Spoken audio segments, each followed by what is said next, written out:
Neste mês de março de 2021, houve mudanças realmente impressionantes no quadro econômico, político e de saúde pública do país. Eu não me recordo de ter vivido um mês como este. O mês ainda nem acabou e as mudanças foram enormes. A primeira e mais importante foi o agravamento dramático da situação da pandemia no Brasil, né? Com o aumento do número de casos, de óbitos, o colapso hospitalar e a sensação de insegurança profunda que isso criou em toda a população, né? O aguçamento dessa crise da pandemia teve consequências econômicas e políticas. No plano econômico, por exemplo, eu entendo que o que aconteceu em termos de saúde pública até agora virtualmente enterra as chances de uma recuperação significativa da economia brasileira neste ano de 2021, talvez até no ano que vem. O PIB deve crescer pouco, o desemprego vai continuar alto, a pobreza e a miséria estão aumentando, pelo menos no curto prazo continuarão a aumentar. E a única chance real de superar esse quadro desastroso em termos econômicos e sociais seria uma vacinação ampla e rápida, que infelizmente não está no horizonte. Em termos políticos, essa combinação de pandemia fora do controle com situação econômica e social cada vez mais difícil atingiu em cheio o prestígio do presidente Bolsonaro. É verdade que ele ainda conta com apoio, as pesquisas mostram isso, inclusive as mais recentes. Mas esse apoio a ele é declinante e, no meu entender, vai continuar a declinar, impulsionado pela pandemia e pelas dificuldades econômicas e sociais, né?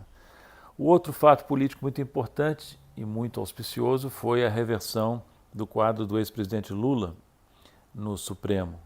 O ministro Fachin anulou todas as sentenças contra ele e o ministro Gilmar Mendes colocou em votação a suspeição do ex-ministro Moro, interrompida por um pedido de vistas, e o presidente teve seus direitos políticos restituídos pela decisão de Fachin.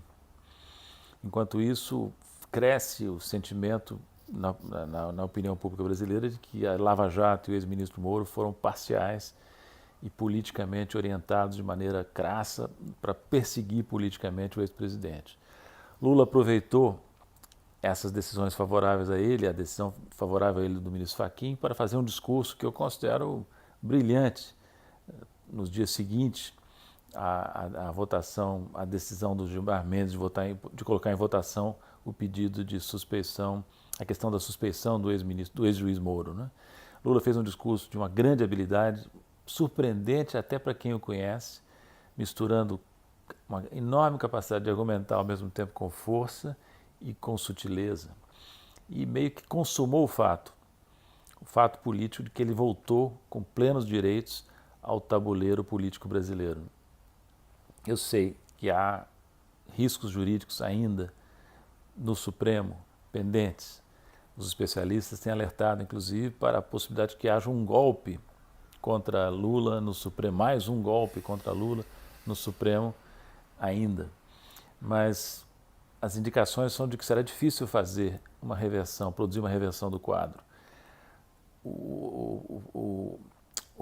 A situação do ex-juiz Moro é lamentável.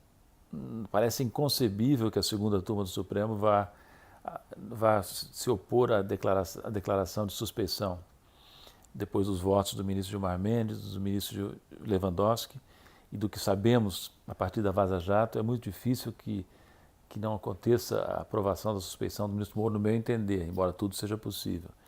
E parece difícil que o recurso da Procuradoria-Geral da República contra a decisão de Fachin seja aceito. De novo, tudo é possível. Um golpe não é impossível, mas seria muito chocante que depois do que aconteceu, tudo que aconteceu, viessem a derrubar a decisão do ministro Fachin no Supremo, né? Até esses especialistas questionam a decisão do ministro Fachin de levar a questão ao plenário e indicam que o regimento mostraria claramente a decisão, o recurso ser apreciado pela segunda turma do Supremo. Mas, enfim, são questões jurídicas para especialistas e politicamente o que eu digo é que o fato parece consumado, até pela maneira como, pela grande habilidade com que o ex-presidente Lula acolheu a decisão do ministro Fachin como a vitória da verdade, né? E então, tudo pode acontecer num sistema judicial como o nosso, que já provou ser sujeito a muitas distorções no passado, mas a indicação no momento é que Lula tem os seus direitos restituídos e aparece já como um candidato fortíssimo na eleição de 2022. É a melhor chance que nós temos, no meu modo de ver, de nos livrarmos desse desastre chamado Bolsonaro nas eleições do final do ano que vem. É bem verdade que muito melhor do que aguardar as eleições seria tomar os motivos inúmeros que existem para destituir o atual presidente dentro das regras da democracia, interromper esse mandato. Nós já pagamos um preço altíssimo pelos primeiros 2 anos de Bolsonaro e pagaremos um preço ainda maior se tivermos que aturá-lo na presidência com a sua capacidade destrutiva e desorganizativa até o final do ano que vem. Mas se ele conseguir chegar lá, haverá com o Lula uma chance importante de derrotá-lo, né? No momento, é muito pouco plausível aquela especulação de que Bolsonaro teria ficado contente de poder polarizar contra Lula. Não, Lula é certamente o maior adversário que Bolsonaro poderá ter nas eleições. Bolsonaro ainda tem prestígio. Se a eleição fosse hoje, você teria o seguinte quadro: a direita tradicional brasileira não conseguiu ainda gerar um candidato competitivo. Pode conseguir, mas ainda não conseguiu. Então, no quadro que nós temos hoje, a fotografia de hoje é Lula e Bolsonaro no segundo turno, com vantagem para Lula. E Lula versus Bolsonaro no segundo turno, ainda vai alguém dizer que é uma escolha difícil?